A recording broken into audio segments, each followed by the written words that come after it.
የኢትዮጵያ ብር ዛሬም የውድቀት ጉዞን ቀጥሏል። የኢትዮጵያ ብሔራዊ ባንክ አውጥቻለሁ ባለው የአሜሪካን ዶላር ጨረታ አንዱ የአሜሪካ ዶላር በአማካይ 154 ብር ከ34 ሳንቲም መሸጡን አሳውቋል። ማዕከላዊ ባንኩ ዛሬ ባወጣው የውጭ ምንዛሬ ጨረታ ላይ 17 ባንኮች የተሳተፉ ሲሆን የተሸጠላቸው የውጭ ምንዛሬም 50 ሚሊዮን የአሜሪካን ዶላር ነው። በጨረታው ለአንዱ የአሜሪካ ዶላር የተሰጠውና የተሸጠበት ዋጋም ጥቅምት ወር ላይ ከተሸጠበት ዋጋ በ6 ብር ብልጫ ያለው ነው። በወቅቱ ብሔራዊ ባንክ አንዱን የአሜሪካ ዶላር በ148 ብር ነበር የሸጠው። ዛሬ በወጣው ጨረታ ደግሞ የአንዱ የአሜሪካ ዶላር ዋጋ ጨምሮ በ154 ብር ተሽጧል። ነገሩም የብር ውድቀት በየዕለቱ እየተፋጠነ መሆኑን ያሳየ ነው። ምክንያቱም ብሔራዊ ባንክ አንድ የአሜሪካ ዶላርን ለባንኮች የሸጠበት ዋጋ ንግድ ባንኮች የውጭ ምንዛሬውን ሲያገበያዩበት ያሉበት ዋጋ አካባቢ ነው። ይህ ማለት ዛሬ በገዙበት ዋጋ መልሰው የውጭ ምንዛሬውን እንደማይሸጡት ግልጽ ነው።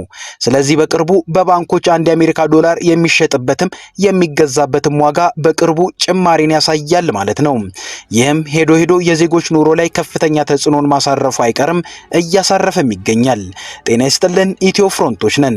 አብራችሁን ስትቆዩ በዚህ ላይ ጥልቅ ጉዳይን ትሰማላችሁ።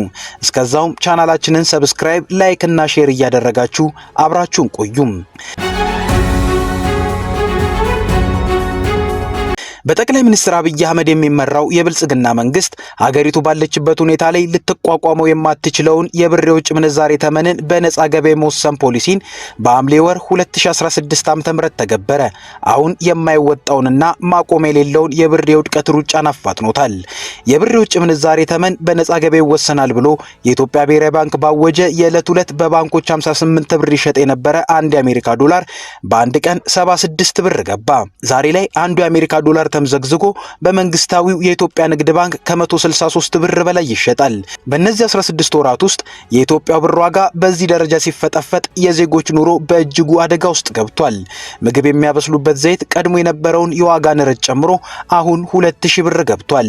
በየዕለቱ የሚጠጧት ስራ እንፍጠር ያሉትም በቀላሉ መንገድ ዳር አፍልተው የሚሸጡት ቡናም ከ600 ብርና ከ700 ብር ተነስቶ አሁን 1500 ብርን ተሻግሯል። የሁሉ የኢኮኖሚ ንዝረት መለኪያ የሚሆነው ነዳጅ ደግሞ ሄዶ ቤንዚን አሁን ላይ በሊትር 122 ብር እየተሸጠ ነው። ገቢ ያነሰኝ ያለው መንግስት አሁን ደግሞ ነዳጅ ላይ ተጨማሪ ሴት ታክስና ኤክሳይዝ ታክስ በጥቅሉ 30 በመቶ ግብርን ነዳጅ ላይ ለመጨመር ተዘጋጅቷል። በቅርቡም አንዱ ሊትር ነዳጅ 160 ብር ይገባል። ይህ ሁሉ የሆነው የቀኝ አክራሪ የኢኮኖሚክስ መጽሐፍትን ብቻ ያነበቡ የገንዘብ ሚኒስትርና የብሔራዊ ባንክ ኃላፊዎችን የሰበሰበው የብልጽግናው መንግስት አገሪቱ ለዘመናት ያስጠበቀችውን የፖሊሲ ሉዓላዊነትን አስረክቦ ለአይኤምኤፍና ዓለም ባንክ እጁን የሰጠለት ነው። የአብይ መንግስት ገና ወደ ስልጣን እንደመጣ የውጭ ምንዛሬ አጠረኝ ብሎ ለዓለም ገበያ የሚቀርቡ ምርቶችን አሳድጌ እንዴት ዶላር ላግኝ አላለም። ይልቁንም ኤክስፖርታቸው ያላደገው ገንዘባችሁ ስለጠነከረ ነው ከሚል ውጭ ምክር ከማያውቁት ከነ ዓለም አቀፉ የገንዘብ ተቋም ደጅ መጥናትን ልማዱ አደረገ። እነዚህ አበዳሪዎችም አንዲት ለሁሉም በሽታዎች ማከም የማትሆን ነገር ግን ይዘቷ ተመሳሳይ የሆነች ምክር አለቻቸው። እሱም የውጭ ምንዛሬ ችግራችሁን ትፈቱ ዘንድ መገበያ ገንዘባችሁን ከዶላርና መሰል የውጭ ገንዘቦች አንጻር ያለውን አቅም አዳክሙ። ያኔ ለአንድ ዶላር የሚያስፈልገው ብር እየበዛ ስለሚመጣ ከውጭ የሚገቡ ምርቶች ይቀንሳሉ። በተቃራኒው ደግሞ ከዚህ ቀደም ለአንድ ዶላር ይከፈል የነበረው ብሩ ሲረክስ ስለሚጨምር የውጭ ንግድ አድጎ የውጭ ምንዛሬ ግኝታችሁ አድጓል የሚል ይህን ምክር ሲመከር ሁለት ያላሰበው የብልጽግና መንግስት ከሐምሌ 22 ቀን 2016 ዓ.ም ጀምሮ የብር ምንዛሬ ተመንን አፈር ከድሜ ያስበላው ጀመር። ያኔ ለኢትዮጵያ ሕዝብ የተነገረው አዲስ የውጭ ምንዛሬ ተመን በዋናውና በጥቁር ገበያ መካከል ያለውን የውጭ ምንዛሬ ዋጋ ልዩነት ያጠባል፣ ኤክስፖርት ስለሚያድግ የዶላር አቅርቦትን ያስተካክላል። የኢትዮጵያ ብሔራዊ ባንክ ከዚህ በኋላ ስራው የገበያ መረበሽ ሲፈጠር ብቻ የውጭ ምንዛሬ ጨረታን እያወጣ ዋጋን ያረጋጋል ተብሎ ነው። ዛሬ ላይ ብር መቅኖን ካጣ 16 ወራት ተቆጠሩ። የኢትዮጵያ ሕዝብ የተባለው አንዱም አልሆነ። በጥቁር ገበያና በዋናው ገበያ መካከል ያለው የውጭ ምንዛሬ ዋጋ አልጠበበም። በዚህ ሰዓት በባንኮች እስከ 160 ብር አካባቢ ያለው የአንድ የአሜሪካን ዶላር ዋጋ በጥቁር ገበያ 180 ብር አልፎ ወደ 200 ብር እየተንደረደረ ነው። እንኳን በጥቁር ገበያና በባንኮች መካከል ቀርቶ በባንኮችና ፍቃድ በተሰጣቸው የውጭ ምንዛሬ ቢሮዎች መካከል ያለው የምንዛሬ ዋጋም አልተገናኘም። ባንኮች እስከ 160 ብር የሚሸጡት 1 ዶላር በውጭ ምንዛሬ ቢሮዎች እስከ 177 ብር ነው የሚሸጠው። የውጭ ምንዛሬ አቅርቦትም አልተሻሻለም። ዛሬም ሰዎች ዶላርና ዩሮን ለማግኘት የባንኮችን ደጅ ይጠናሉ። ለእያንዳንዱ ዶላር እላፊ ብሮችን በኮሚሽን እንዲከፍሉ ይገደዳሉ። ይህም ዳፋው የተረፈው ለተራው ዜጋ ኑሮን ማስወደድ ብቻ ነው።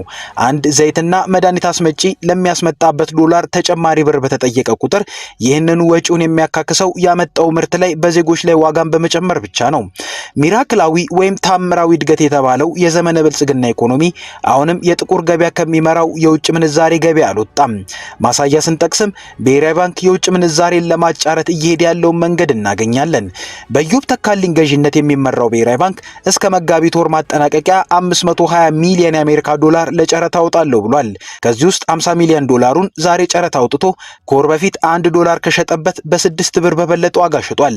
እርግጥ ብሔራዊ ባንኩ ይህን ማድረጉ ባላስፈላጊ ትንበያ ሊናወጥ የሚችል ገበያን ለማስተካከል የራሱ አነስተኛ ድርሻ ቢኖረውም ባንኩ ግን በዚህ ድርጊቱ በተመሳሳይ ሰዓት የኢትዮጵያ የውጭ ምንዛሬ ገበያ በራሱ ጊዜ ተረጋግቶ የማይቀጥል እንደሆነ እየነገረን ነው።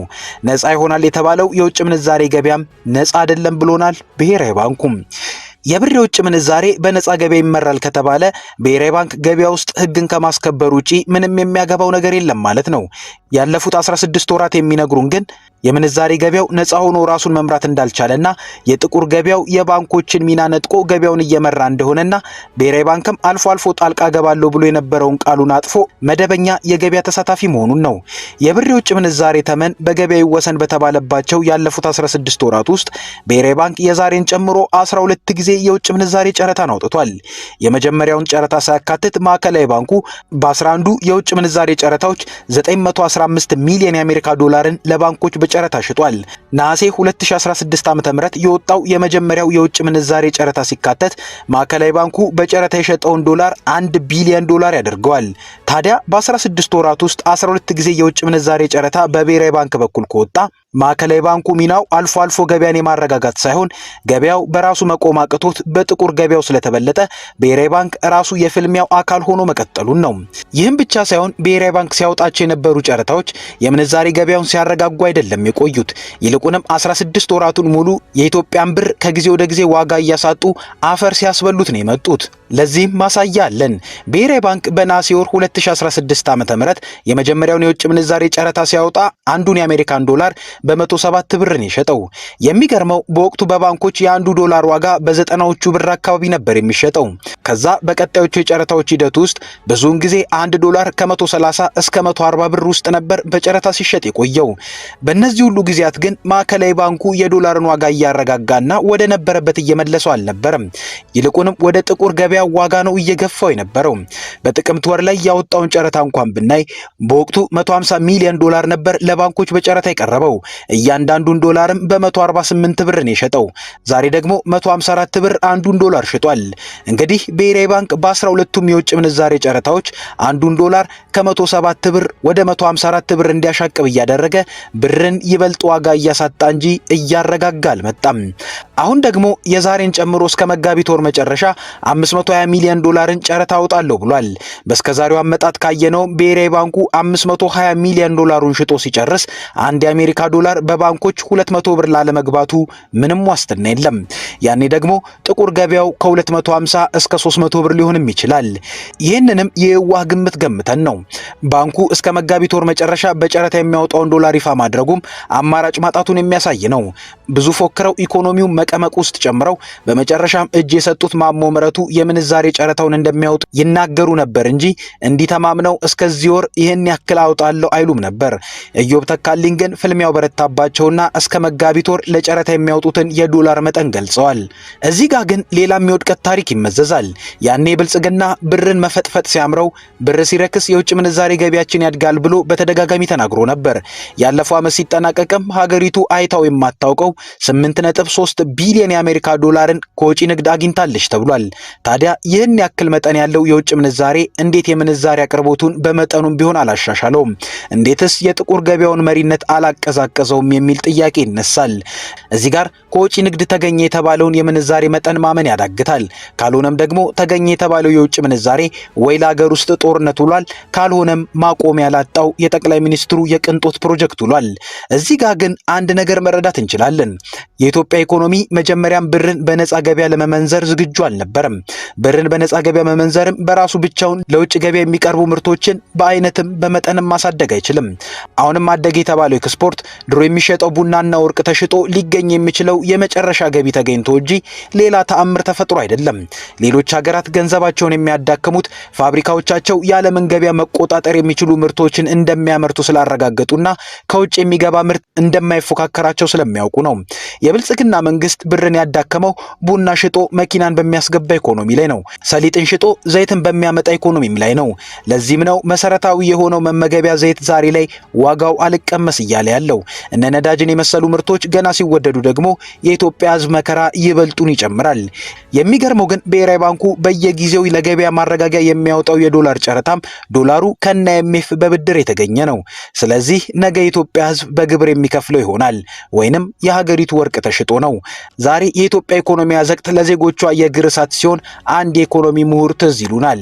እኚህ የኢኮኖሚ ምሁር የአዲስ አበባ ዩኒቨርሲቲ የማክሮና ዓለም አቀፍ ኢኮኖሚክስ አስተማሪ ፕሮፌሰር አለማየሁ ገዳ ናቸው። በሐምሌ 22 2016 ዓ.ም የኢትዮጵያ ብር የሞት ጉዞውን ሲጀምር አንዳንድ ሰዎች ነገሩን እያወቁ መንግስትን ሲያወድሱ፣ ፕሮፌሰር አለማየሁ ገዳ ግን ይህም ብለው ነበር።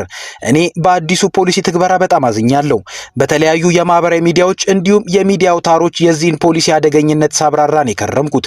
የፖሊሲው መተግበር የሚያመጣው የዋጋ ንረት በህዝቡ ላይ ብቻ ሳይሆን በመንግስትም ላይ ነው የሚመጣው። ከ30 እስከ 40 በመቶ የሚሆነው የመንግስት በጀት በራሱ የውጭ ምንዛሬን የሚፈልግ ነው። ስለዚህ በዚህም ይባዛል ማለት ነው። ታክስ የመሰብሰብ አቅሙ፣ ጦርነት እንዲሁም ሌሎች ተግዳሮቶች አሉበት። ከሀገሪቱ አጠቃላይ ሀገራዊ ምርት 15 በመቶ የነበረው የታክስ ድርሻ አሁን 6 እና 7 በመቶ ነው። ይህ በሆነበት ከየት አምጥቶ ይከፍለዋል? ብድር እንሰጣለን የሚሉት ነጮቹ የሚሰጡን አማራጮች ታክስ ጨምሩ፣ ወጪ ቀንሱ ነው የሚሉን። ያንን ደግሞ ሚሸከም ኢኮኖሚ የለንም አሉና ፕሮፌሰር አለማየሁ አንዲት መዝጊያን አስቀመጡ። እሱም ተስፋ የማደርገው እኔ ተሳስቼ ሰውና ሀገሩ ደና እንዲሆን ነው በሚል። ነገሩ ግን ፕሮፌሰሩ እንዳሉት እሳቸውም አልተሳሳቱም። ዛሬ ላይ ሰውም ሀገሩም ደና አይደለም። ከኢትዮ ፍሮንት የዛሬው ጉዳያችን ይሄው ነበር። ቻናላችንን ሰብስክራይብ አድርጉልን። እናመሰግናለን። መልካም ጊዜ እንመኛለን።